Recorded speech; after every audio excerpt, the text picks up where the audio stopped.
დაახარჯა თუ არა ევროპამ რუსულ ენერგორესურსებზე უფრო მეტი ვიდრე უკრაინის მხარდაჭერაზე, როგორც ამას დონალდ ტრამპი აცხადებს.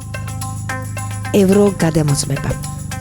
დონალდ ტრამპი, ამერიკის შეერთებული შტატების პრეზიდენტი. ევროპამ სამწუხაროდ რუსული ნავთობისა და ბუნებრივი აირის შეძენაზე ბევრად უფრო მეტი დახარჯა ვიდრე უკრაინის დასაცავად. დაფიქრდით ამაზე.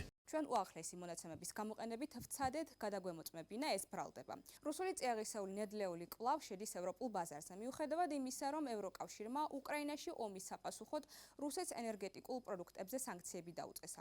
ევროკავშირის 27 წევრი ქვეყნის მიერ უკრაინაში სრულმასშტაბიანი ინტერვენციის დაწყებიდან რუსული ნავთობისა, ქვანახშირისა და გაზის იმპორტის სავარაუდო ღირებულება 205 მილიარდ ევროს შეადგენს.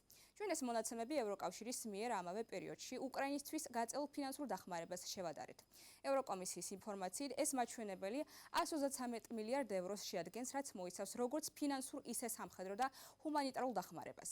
ეს კი 35%-ით ნაკლებია რუსულ წიაღისეულ საწვავზე დახარჯულ სავარაუდო თანხაზე. სხვა წყაროების მაგალითად კიელის ინსტიტუტის შეფასებით ევროკავშირის ინსტიტუტებისა და ყველა წევრი ქვეყნის მიერ გამყოფილი ფინანსური მხარდაჭერა დაახლოებით 203 მილიარდ ევროს შეადგენს. თუ ამ მონაცემებს დავუმატებთ ევროკავშირის არაწევრი ევროპული ქვეყნების, მაგალითად გაერთიანებული სამეფოსა და ნორვეგიის მიერ გაცემულ დახმარებას, ეს მაჩვენებელი 247 მილიარდ ევრომდე ადის.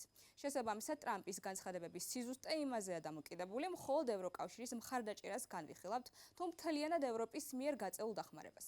მიუხედავად ამისა, რუსეთზე დამოკიდებულების შემცირების მიზნით ევროკავშირის ზოგიერთ დედაქალაქში რუსულ გაზზე გამკაცრებულ სანქციებს მოითხოვენ, რომელსაც ჯერ კიდევ გასულ წელს ევროკავშირის იმპორტის თითქმის მეხუთეს შეადგენდა.